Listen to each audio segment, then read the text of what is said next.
Hello दोस्तों, आपका स्वागत है सर्वोच्च न्यायालय में। इससे संबंधित मैंने जितना भी वीडियो बनाया हूँ वो देख लीजिएगा। चलिए स्टार्ट करते हैं। भारतीय संविधान के किस भाग में संघीय न्यायपालिका का उल्लेख है? संघीय न्यायपालिका का जो उल्लेख है, देखिए फंडामेंटल राइट जो है 3 में है। ओके, और संघीय न्यायपालिका का भाग 5 में। भारतीय संविधान के किस भाग में, ठीक है, कौन सा पार्ट है? पार्ट का, शेड्यूल का नहीं, पार्ट का भाग है जो भाग 5 में है। ओके,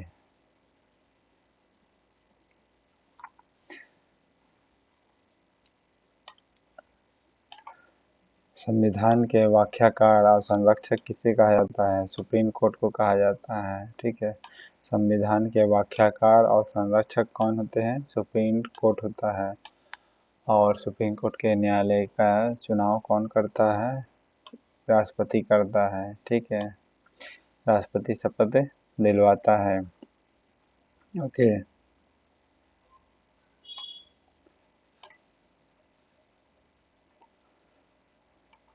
भारतीय संविधान की व्याख्या करने का मुख्य अधिकारी कौन है? कौन अधिकारी है? सुप्रीम कोर्ट है।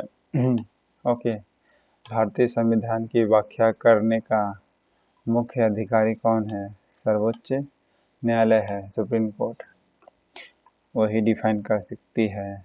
ठीक है,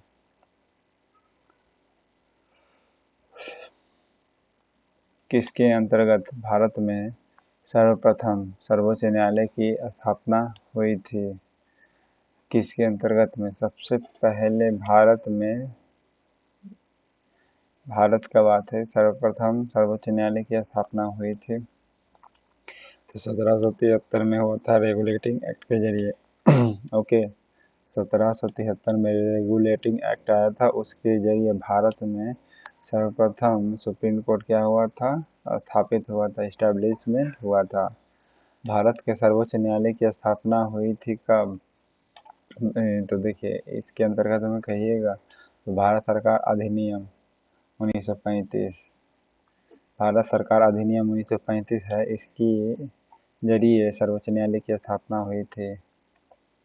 मूल रूप से संविधान में सर्वोच्च न्यायालय में मुख्य न्यायाधीश के अतिरिक्त कितने न्यायाधीश की व्यवस्था की गई थी? प्रेजेंट में अभी 33, जिस समय मैं वीडियो बना रहा, लेकिन उस समय कितना था? 7 गो। ड्राफ्टिंग कमेटी में भी 7 मेंबर था, और सर्वोच्च न्यायालय में भी से जो मुख्य न्यायाधीश के अतिरिक्त बोल रहा है, यानी टोटल 8 था। ड्राफ्टिंग में 7, अब मुख्य सर्वोच्च न्यायालय यानी सुप्रीम कोर्ट में न्यायाधीश कितने थे? तो 8।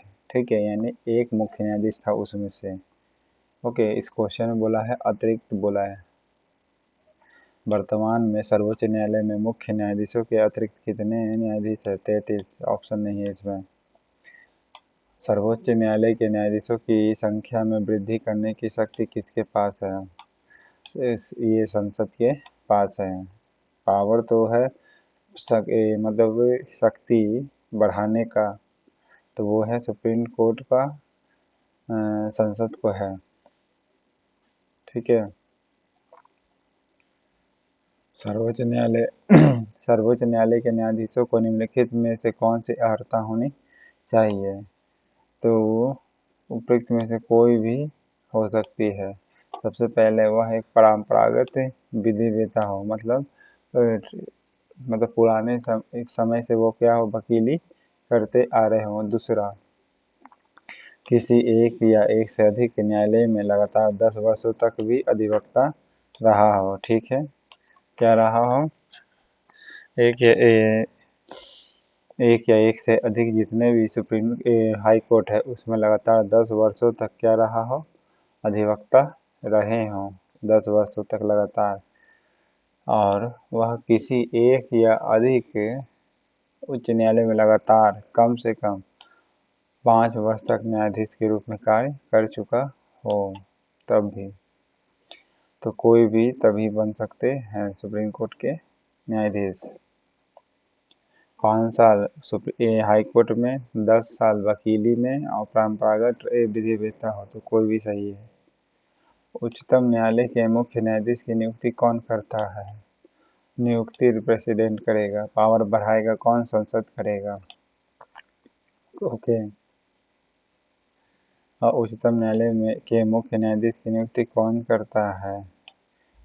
आंसर देखिएगा, नए पुराने बुक में तो लोकसभा अध्यक्ष करता है, ठीक है, तो ये गलत है, प्रेसिडेंट ही करती है, ठीक है। भारतीय उच्चतम न्यायालय के न्यायाधीशों की नियुक्ति कौन करता है? सुप्रीम कोर्ट सॉरी राष्ट्रपति करता है सुप्रीम कोर्ट के जज को। उच्चतम न्यायालय के न्यायाधीशों की नियुक्ति कौन करता है?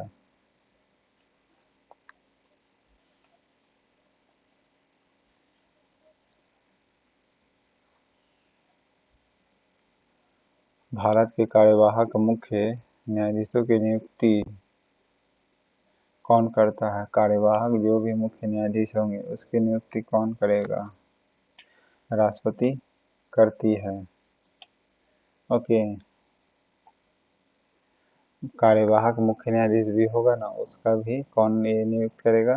तो राष्ट्रपति करता है।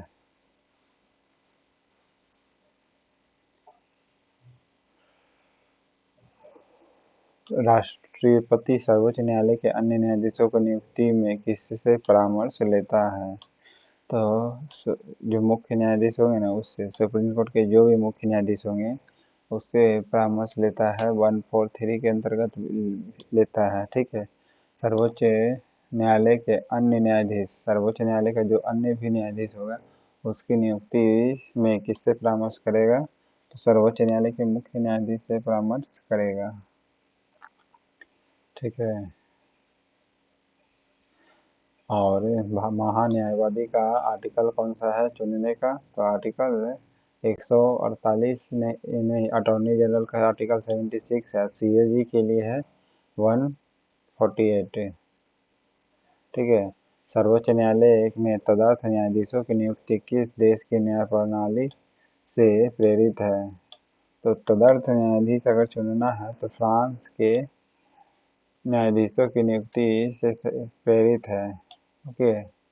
सर्वोच्च न्यायालय में तदर्थ जो न्यायाधीश रहा है उसकी नियुक्ति किस देश की न्याय प्रणाली से प्रेरित है? तो फ्रांस का तदर्थ न्यायाधीश बोलेगा तो, ठीक है। और न्यायाधीश की पैसे प्रोसेस लिया गया है कहाँ से? संयुक्त राज्य अमेरिका का प्रेसिडेंट का भी। भारतीय संविधान में तदर्थ न्यायाधीशों की नियुक्ति का प्रावधान है कहाँ कहाँ? तो तदर्थ न्यायाधीश कहीं भी हो सकती है, ठीक है, इनमें से सभी जगह हो सकती है। सुप्रीम कोर्ट में भी हो सकती है तदर्थ न्यायाधीश, उच्च न्यायालय में जो फ्रांस से कॉन्सेप्ट लिया गया है उच्च न्यायालय में भी, सुप्रीम कोर्ट में भी, या सत्र न्यायालय में भी कहिए या जनपद न्यायालय में भी कहिए, सत्र न्यायालय या जनपद न्यायालय सभी जगह हो सकते है तदर्थ न्यायाधीश। सर्वोच्च न्यायालय में तदर्थ न्यायाधीशों की नियुक्ति होती है जब न्यायालय के किसी सत्र के लिए न्यायाधीशों की कोरम यानी घनपूर्ति नहीं होता है तब। अगर कोरम पूर्ति नहीं होगा तब चुनाता है तदर्थ न्यायाधीश, ठीक है। किस कहाँ? सभी कोर्ट में, जनपद हो, कोर्ट हो, हाई कोर्ट हो, सुप्रीम कोर्ट हो, सभी जगह कोरम पूर्ति करने के लिए। सर्वोच्च न्यायालय में तदर्थ न्यायाधीशों की नियुक्ति कौन करता है? प्रेसिडेंट करती है, ठीक है, लेकिन मुख्य न्यायाधीश के परामर्श से राष्ट्रपति करेगा, ठीक है, परामर्श कर लेगा तब 143 के अंतर्गत में। सर्वोच्च न्यायालय में न्यायाधीशों की नियुक्ति होने के लिए व्यक्ति को कम से कम कितने वर्ष उच्च न्यायालय का एडवोकेट होना पड़ता है? 10 वर्षों तक होना है, ठीक है, 10 वर्षों तक। सर्वोच्च न्यायालय में न्यायाधीश नियुक्त होने के लिए, यानी सुप्रीम कोर्ट में अगर न्यायाधीश बनना है तो कम से कम आपको उच्च न्यायालय में एडवोकेसी 10 साल होना चाहिए। भारत के सर्वोच्च न्यायालय का एक न्यायाधीश कितनी उम्र तक अपने पद पर बना रह सकता है? अपने पद पर कितने वर्ष तक बना रह सकता है? न्यायाधीश बोला है, मुख्य न्यायाधीश नहीं बोला, ठीक है, तो 65 वर्ष याद रखिएगा। सर्वोच्च न्यायालय का एक न्यायाधीश कितनी उम्र तक पद पर बना रह सकता है? 65 वर्ष तक। सुप्रीम कोर्ट यानी उच्चतम न्यायालय के न्यायाधीशों की सेवानिवृत्ति आयु कितनी है? सुप्रीम कोर्ट का है 65 वर्ष। सर्वोच्च न्यायालय का न्यायाधीश कितनी आयु का कार्यरत रहता है? सर्वोच्च न्यायालय का न्यायाधीश की बोल रहा है, तो इनमें से कोई नहीं, क्योंकि 65 वर्ष तक होगा। सर्वोच्च न्यायालय के न्यायाधीशों को उसके पद से केवल किन प्रमाणित आधारों पर हटा सकता है? कदाचार के आधार पर भी और असमर्थता के आधार पर भी। दोनों आधार पर ही क्या कर सकते हैं? सुप्रीम कोर्ट के न्यायाधीश को हटा सकते हैं, यानी दोनों सही है। ठीक है, सर्वोच्च न्यायालय में इसके जरिए क्या कर सकते हैं? न्यायाधीशों को उसके पद से हटा सकते हैं। ओके, कदाचार के रूप में भी और असमर्थता के रूप में भी।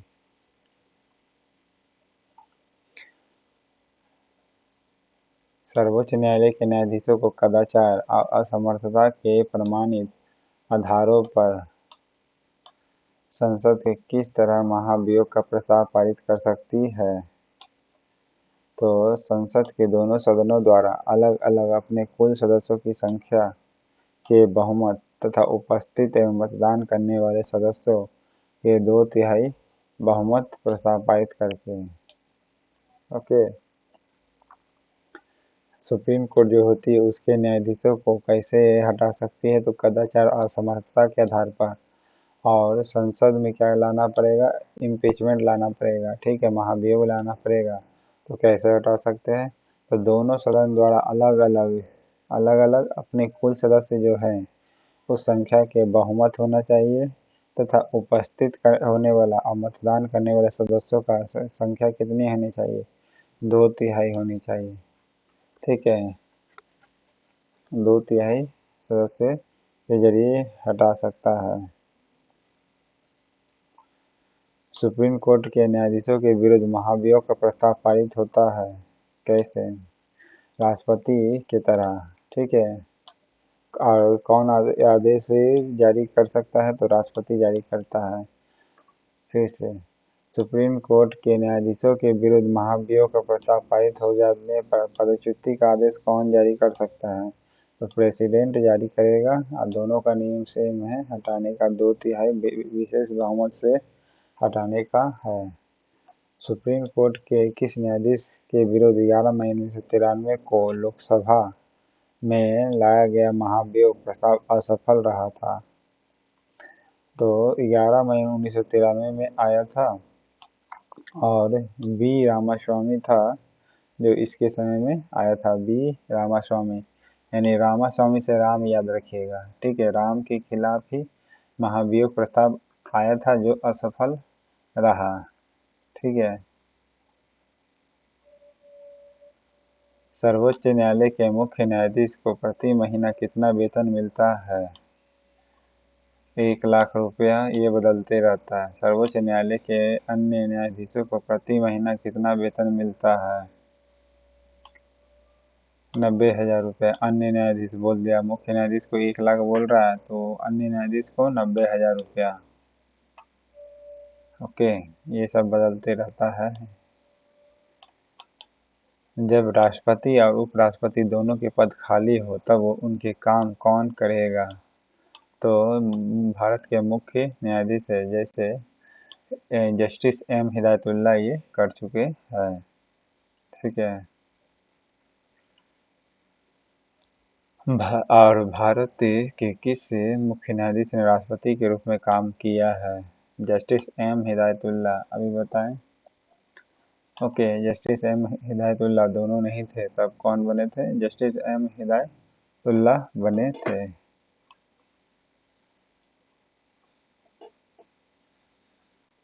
सेवानिवृत्ति के पश्चात सर्वोच्च न्यायालय के न्यायाधीश वकालत कर सकते हैं। सर्वोच्च न्यायालय के न्यायाधीश कहीं नहीं वकालत कर सकते हैं। ठीक है, किसी भी न्यायालय में नहीं कर सकते हैं। अगर सुप्रीम कोर्ट का न्यायाधीश है और वहाँ से रिटायर होंगे तो आप कहीं भी वकालत नहीं कर सकते हैं। सुप्रीम कोर्ट के अधिकार क्षेत्र में वृद्धि करने का अधिकार किसे प्राप्त है? संसद को प्राप्त है। सुप्रीम कोर्ट के अधिकार क्षेत्र को वृद्धि करना है तब ये संसद को है। हटा कौन सकता है?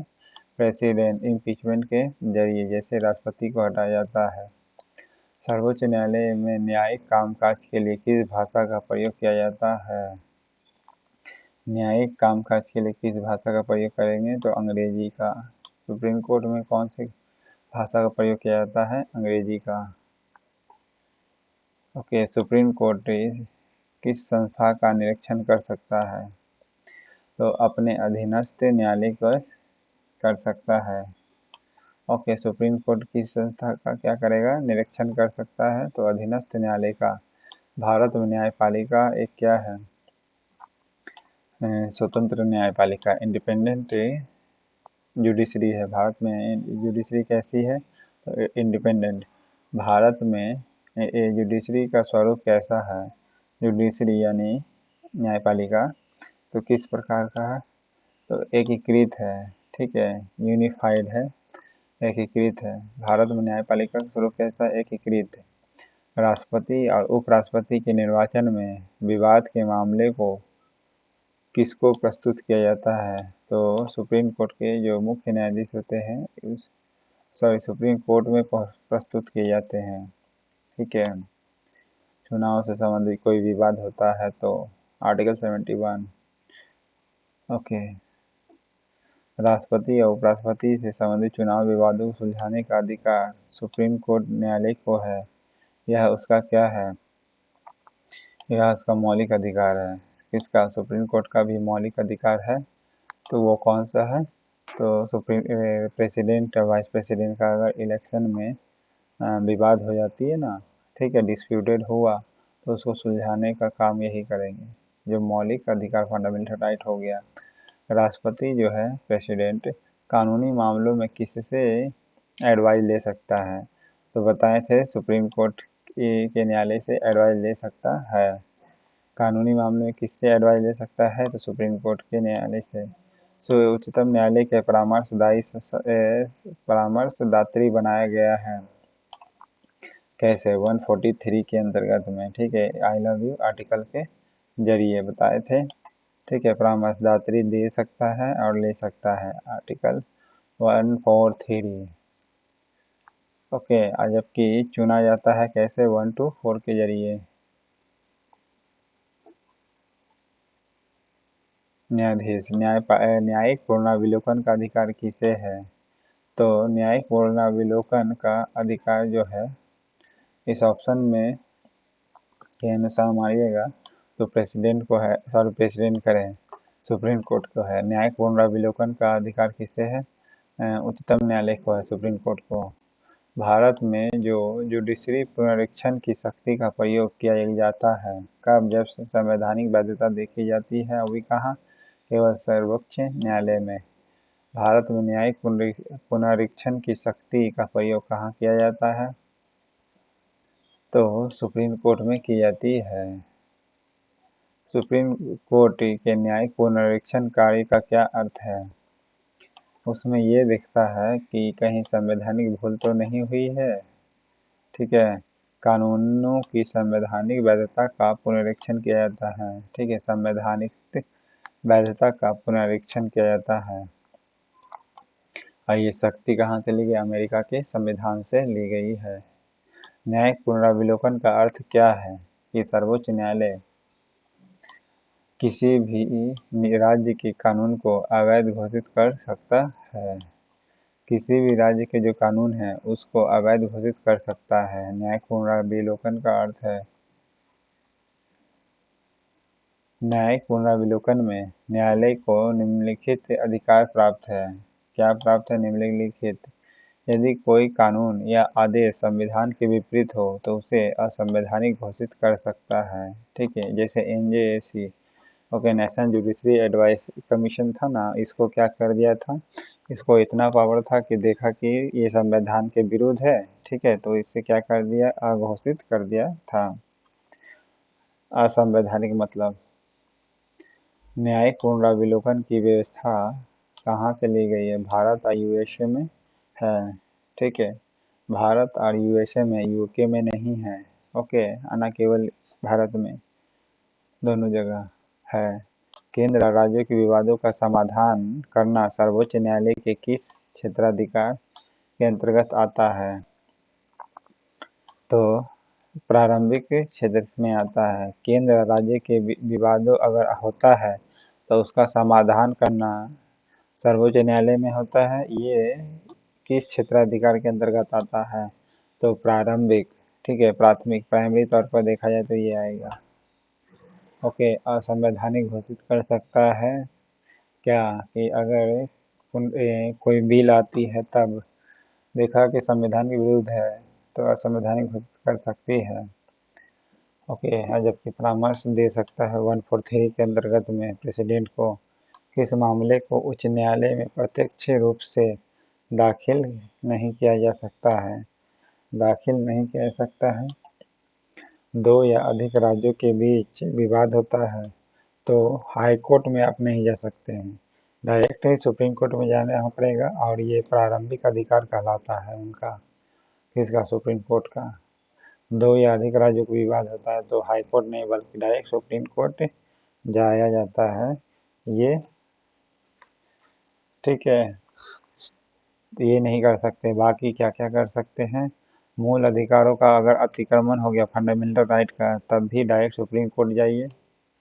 हालांकि दोनों रक्षक है, हाई कोर्ट है, सुप्रीम कोर्ट है, लेकिन डायरेक्ट सुप्रीम कोर्ट जाना जा सकते हैं आप। किसी व्यक्ति की संपत्ति दूसरे द्वारा बलपूर्वक अधिकृत होने से, ओके, तब भी जा सकते हैं सुप्रीम कोर्ट। जनहित याचिका दायर की जाती है कहाँ? दोनों, हाई कोर्ट और सुप्रीम कोर्ट दोनों में। जनहित याचिका कहाँ कहाँ? High court and supreme court दोनों जगह। सर्वोच्च न्यायालय किसे हटाने के लिए राष्ट्रपति से सिफारिश कर सकता है? किसे कर सकता है? संघ लोक सेवा आयोग के अध्यक्ष को और सदस्य को हटाने के लिए कह सकता है, क्योंकि इसके भी सदस्य को कौन हटाता है? प्रेसिडेंट ही हटाता है। इसीलिए सर्वोच्च न्यायालय पूछ रहा है कि किसे हटाने के लिए प्रेसिडेंट से सिफारिश कर सकता है। ओके, तो संघ लोक सेवा जो सदस्य होते हैं, अध्यक्ष होंगे ना और सदस्य, दोनों को सिफारिश कर सकता है सुप्रीम कोर्ट।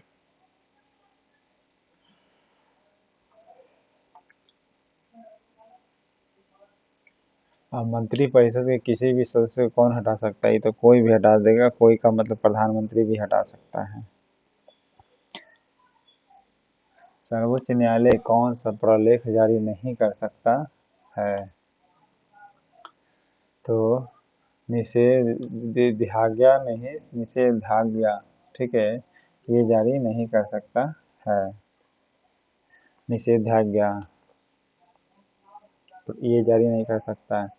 बाकी बंदी, प्रत्यक्षीकरण, प्रतिषेध, अप्रमादेश ये सब जारी कर सकता है। प्रतिषेध भी है। सुप्रीम कोर्ट द्वारा परमादेश किसे जारी किया जाता है? सुप्रीम कोर्ट द्वारा परमादेश किसी अधिकारी को सरकारी आदेश निभाने के लिए कहा जाता है। परमादेश सरकारी अधिकारी को आदेश निभाने के लिए कहा जाता है। निम्नलिखित में से उच्च न्यायालय या उच्चतम न्यायालय यानी हाई कोर्ट, सुप्रीम कोर्ट की वह रीट कहिए या आदेश कहिए, कौन सा है जो किसी प्राधिकार को रद्द करने के लिए लिया जाता है? तो ये क्या है? परमादेश कहलाता है या फिर अधिकार परीक्षा कहलाता है? अधिकार परीक्षा कहलाता है। अधिकार परीक्षा रीट। हाई कोर्ट या सुप्रीम कोर्ट की वह रीट कौन सी है जो किसी प्राधिकार को रद्द करने के लिए लिया जाता है? तो अधिकार परीक्षा रीट है। लाभ का पद परिभाषित हुआ है किसके जरिए?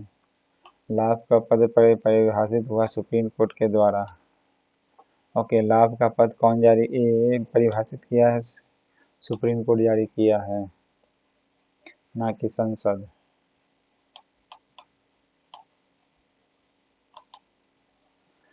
निम्नलिखित में से किस मुकदमे में भारतीय सुप्रीम कोर्ट ने सर्वप्रथम कॉन्स्टिट्यूशन के मौलिक लक्षण जो है, ठीक है, उस सिद्धांत का प्रतिपादित किया था? तो गोलकनाथ बनाम पंजाब राज्य सरकार में। फिर से सुनिएगा, किस मुकदमे में सुप्रीम कोर्ट जो थी ना, सर्वप्रथम संविधान के मौलिक लक्षण का सिद्धांत प्रतिपादित किया था। तो गोलकनाथ बना पंजाब सरकार में था। थोड़ा डिटेल्स में आप कमेंट बॉक्स में बताइए ये क्या केस था। मौलिक लक्षण से का सिद्धांत तो था ही, लेकिन थोड़ा और डिटेल्स में आप बता सकते हैं कमेंट बॉक्स में। भारतीय संविधान का कौन सा अनुच्छेद है जो संवैधानिक विवादों में सर्वोच्च न्यायालय के अपीलीय क्षेत्राधिकार से संबंधित है?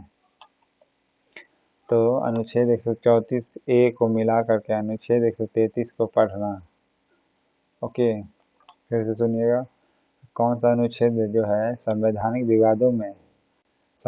विवाद होता है तब उसमें सर्वोच्च न्यायालय यानी हाई कोर्ट भले सुप्रीम कोर्ट अपीलीय क्षेत्राधिकार से आता है, अपीलीय क्षेत्राधिकार से संबंधित है। तो ये कहाँ वर्णित कर दिया गया है? तो 134 ए को मिलाकर के 133 पढ़ना। 134 ए को मिलाकर के 133 पढ़िएगा।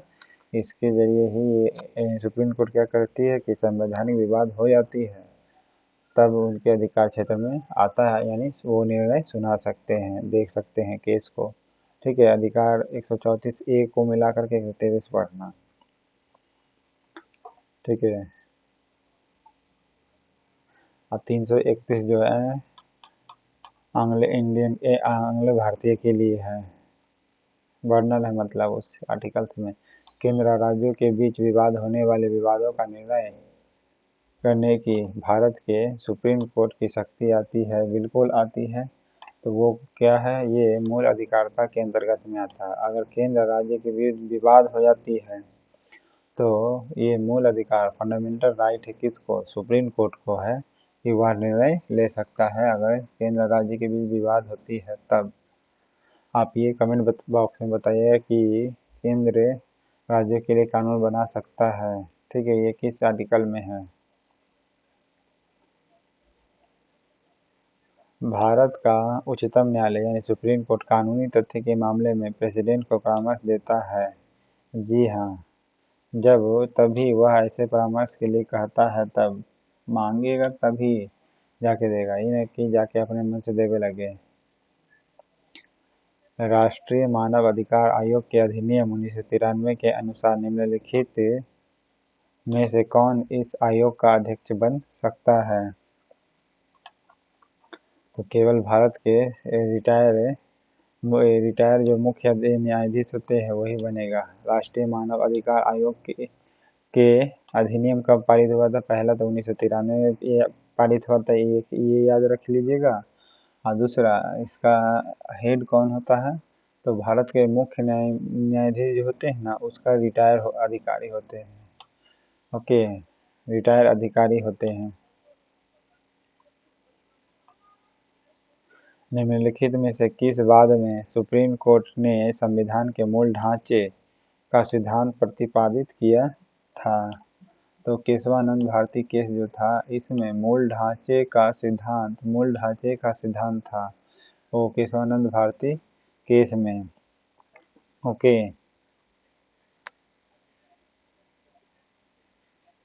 किस वाद में सर्वोच्च न्यायालय ने कहा था कि संसद को मूल अधिकार में संशोधन करने की शक्ति है पर संविधान के मूल ढांचे में संशोधन नहीं कर सकती है?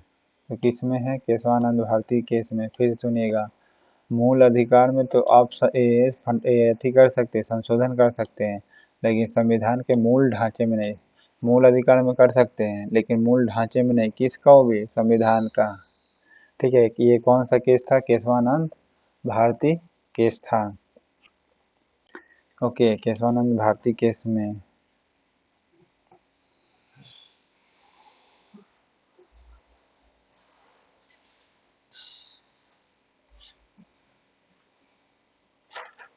नेक्स्ट है, सर्वोच्च न्यायालय के मुख्य न्यायाधीश कौन थे? सॉरी, प्रथम मुख्य न्यायाधीश बोल रहा है। तो प्रथम न्यायाधीश आप प्रथम मुख्य न्यायाधीश मारिएगा, हीरा लाल जे कान्या था। हीरा लाल जे कान्या ये प्रथम मुख्य न्यायाधीश था। सुप्रीम कोर्ट के हीरालाल जी का न्याय। सर्वोच्च न्यायालय के मुख्य न्यायाधीश के पद पर सर्वाधिक लंबी अवधि तक कौन पद पर रहा है? तो वाई.बी. चौहान सॉरी चंद्रचूड़ रहा है। ठीक है, वाई.बी. चंद्रचूड़ ये सबसे लंबी अवधि तक रहा है और हीरालाल जी का पहला मुख्य न्यायाधीश था। ठीक है, सर्वोच्च न्यायालय के मुख्य न्यायाधीश के पद पर सबसे कम समय तक कौन आसीन रहा? सबसे कम समय तक में तो कौन था? कमल नारायण सिंह था। ये सबसे कम समय तक आसीन रहा था, कमल नारायण सिंह।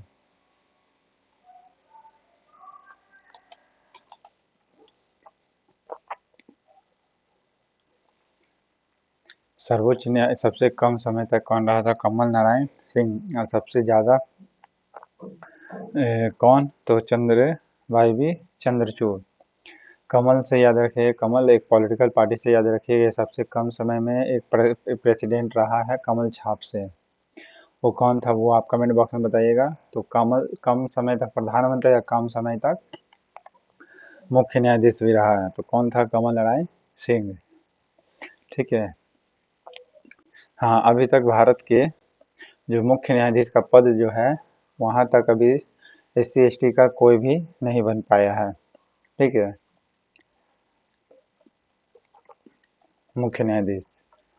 सर्वोच्च न्यायालय के किस मुख्य न्यायाधीश ने 20 जुलाई 1969 से 24 अगस्त 1969 तक कार्यकारी राष्ट्रपति के रूप में कार्य किया है? तो कौन किया है? तो M. हिदायतुल्लाह। ये 69 से 20 जुलाई से 20 अगस्त याद रखिएगा। ठीक है, हालांकि 24 अगस्त है लेकिन एक महीना जोड़ के चलिए ना, आसानी रहेगा आपको। 20 जुलाई से 20 अगस्त, ठीक है, एक महीना, लेकिन 4 दिन और जोड़ दीजिएगा 1969 में। ओके, और 69 में 2 प्रधानमंत्री भी थे। 67 से 69 के बीच में कौन कौन थे? उप प्रधानमंत्री, प्रधानमंत्री नहीं, उप प्रधानमंत्री कौन थे? तो बाबू जगजीवन राम और चौधरी चरण सिंह। और उस समय प्रधानमंत्री कौन था? तो मोरारजी देसाई। 1973, हाँ 65 नंबर क्वेश्चन देखिएगा। 1973 में क्या हुआ था ना, सबसे पहले साल याद करिएगा। 1973 में सुप्रीम कोर्ट के मुख्य न्यायाधीश बनने का नियम क्या है ना कि जो वरिष्ठ व्यक्ति होगा वही न्यायाधीश बनेगा। वरिष्ठ का मतलब है पुराना जो होते जाएगा वैसे ही बनते चला जाएगा। लेकिन उस समय क्या था, ये नियम ये जो था ना, इसकी वरिष्ठता का सिद्धांत जो था ना उसको त्याग दिया गया पहली बार। तो वो उस समय किस समय किया गया था? तो A.N. रे के समय में किया गया था। A.N. रे, थोड़ा अंधेरा है, सुन के लिख लीजिएगा। A.N. रे के द्वारा। ठीक है, A.N. रे। A.N. रे के समय वरिष्ठता का सिद्धांत को क्या हुआ? त्याग दिया गया था। सुप्रीम कोर्ट की सबसे पहली महिला न्यायाधीश कौन थी? तो फातिमा बीबी जो थी ना, ये पहली महिला न्यायाधीश थी। लेकिन अभी तक 2 चीज, ना तो महिला में ना ही SC/ST में कोई भी मुख्य न्यायाधीश नहीं बन पाया है। ओके, संविधान की व्याख्या करने का अंतिम अधिकार प्राधिकार किसे है? तो ये किसे है अंतिम प्राधिकार? सुप्रीम कोर्ट के न्यायाधीश को है, यानी सॉरी मतलब वही न्यायाधीश बोलिए। संविधान की व्याख्या करने का अधिकार किसे प्राप्त है? तो सुप्रीम कोर्ट को प्राप्त है। निम्नलिखित में से किसके मामले उच्च न्यायालय व उच्चतम न्यायालय दोनों ही अधिकारिता के क्षेत्र में आते हैं? वो कौन सा है?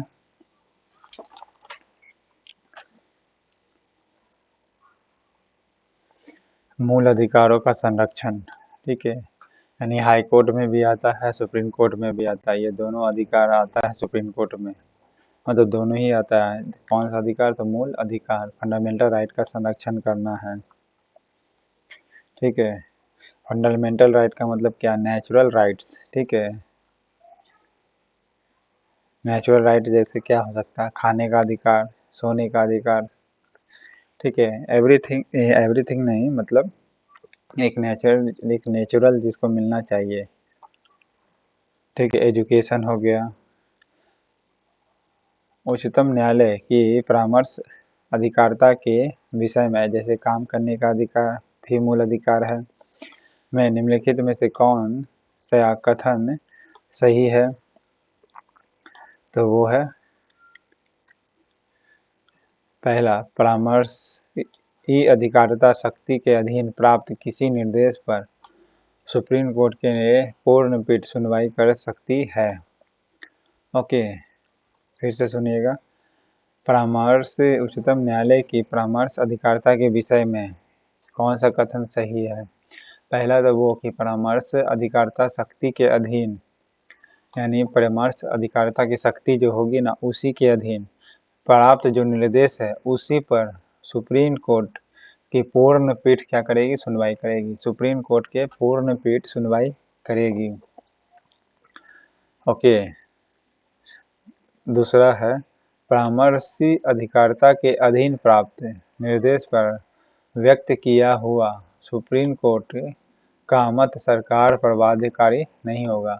मतलब अगर कोई परामर्श देता है, ठीक है, तो वो सुप्रीम कोर्ट उसको माने चाहे, भले सुप्रीम कोर्ट उसको देता है एडवाइस, तो उसको सरकार माने चाहे ना माने, लेकिन हाँ बाध्यकारी नहीं है। एडवाइस तो दे सकता है, ठीक है, परामर्श दे सकता है, लेकिन माने चाहे नहीं माने ये सरकार पर निर्भर है। तो 2-3 सही है। और पूर्ण पीठ सुनवाई कर रहेगी सब, ठीक है, संविधान, उच्चतम न्यायालय के पूर्ण पीठ। अनुच्छेद सर्वोच्च न्यायालय को अभिलेख न्यायालय का स्थान प्रदान करता है। तो अभिलेख न्यायालय इस आधार पर कहेंगे आर्टिकल 129 के जरिए। ओके, आर्टिकल 129 के जरिए सर्वोच्च न्यायालय को अभिलेख न्यायालय का स्थान प्रदान करता है। 129 के जरिए आर्टिकल, जब राष्ट्रपति और उपराष्ट्रपति का पद खाली हो तो भारत के राष्ट्रपति के पद पर कौन होता है? भारत के मुख्य न्यायाधीश होंगे। भारत सर्वोच्च न्यायालय एक अभिलेख न्यायालय है, आर्टिकल 129 में है। ओके, सुप्रीम कोर्ट का अध्यादेश, बड़े सुप्रीम कोर्ट का प्रेसिडेंट का अध्यादेश जारी कर सकता है 1-3 के जरिए, और न्यायाधीश की नियुक्ति होती है 1-4 के जरिए। और आई लव यू आर्टिकल कहलाता है, यानी परामर्श ले सकता है, दे सकता है आर्टिकल 143 के जरिए। ओके, परामर्श लेकिन हाँ मांगेगा तब देना होगा। परामर्शी दायी अधिकारिता क्षेत्र के अंतर्गत उच्चतम न्यायालय किसी विधि के प्रश्न पर या जनता के लिए विशेष महत्व के तथ्य पर परामर्श देता है, जो उसे भेजा जाए। कहाँ भेजा जाए? तो राष्ट्रपति को भेजा जाए, ठीक है। परामर्शदायी अधिकारिता क्षेत्र के अंतर्गत मतलब परामर्श दे सकता है, ये अधिकार है। उसके अंतर्गत में सुप्रीम कोर्ट किसी विधि के प्रश्न पर, ठीक है, किसी लीगल कोई केस है तो उस पर प्रश्न पर या जनता के लिए विशेष महत्व के तथ्य परामर्श देता है, जो उसे उसे क्या होगा, जो उसे भेजा जाए। कहाँ? तो राष्ट्रपति द्वारा भेजा जाए। विधि के प्रश्न पर जनता के लिए विशेष महत्व के तथ्य पर परामर्श देता है, ठीक है, तो उसे भेजा जाएगा कहाँ? प्रेसिडेंट के द्वारा। जनता के बारे में सोच करके महत्व परामर्श ले सकता है। जब भारतीय न्यायिक पद्धति में लोकहित मुकदमा, जैसे PIL कहा जाता है, लाया गया, तब भारत के मुख्य न्यायमूर्ति उस समय कौन था? तो PN भगवती थी, ठीक है, ठीक है। PN भगवती जो थे, इसी के समय PIL आया था, जिसे लोकहित मुकदमा कहा जाता है। ओके, जस्टिस हिदायतुल्लाह ये पहले व्यक्ति थे जो मुख्य न्यायाधीश व्यक्ति जो प्रेसिडेंट बने। ओके, और कमल नारायण सिंह सबसे कम समय तक बने थे। सर्वोच्च न्यायालय वाईबी चौहान सबसे चंद्रचूड़ सबसे समय ज़्यादा तक। सर्वोच्च न्यायालय में न्यायाधीश नियुक्ति होने के लिए कम से कम कितने वर्ष तक हाईकोर्ट का एडवोकेट होना चाहिए? 10 साल तक। ओके, सर्वोच्च न्यायालय के न्यायाधीश भारत के राष्ट्रपति द्वारा हटाए जा सकते हैं। बिल्कुल हटाए जा सकते हैं। तो वो कौन सा है? संसद में महाभियोग प्रस्ताव पारित होने पर संसद 2/3 क्या करेगा? महाभियोग पारित करना होगा। ओके, भारत में सुप्रीम कोर्ट में न्यायाधीशों की संख्या बढ़ाने का अधिकार किसके पास है? न्यायाधीशों की संख्या बढ़ाने का अधिकार भारत की संसद के पास है। ओके, और पावर भी, संख्या के साथ साथ पावर भी, ये भारत की संसद के ही पास है अधिकार। प्रेजेंट में अभी 33 है संख्या। भारत के उच्चतम न्यायालय को क्या कहा गया है? उच्चतम न्यायालय जो है एक प्रारंभिक भी न्यायालय है, ठीक है। जैसे इंटर स्टेट मामला हो, ठीक है, यानी 2 से ज़्यादा स्टेट या 2 स्टेट का मामला हो, या केंद्र या राज्य का विवाद हो, ये भी मूलाधिकार में आता है, ठीक है। तो इस प्रकार प्रारंभिक हो गया। अपीलीय भी हो गई, ठीक है। अपील है, कोई भी जनता अगर कर सकता है तो कर सकता है, मतलब मूलाधिकार। जैसे एग्जांपल ले सकते हैं कि किसी का फंडामेंटल वायलेशन होता है, बहुत सा चीज़ है, लेकिन एग्जांपल लेके मैं चल रहा हूँ।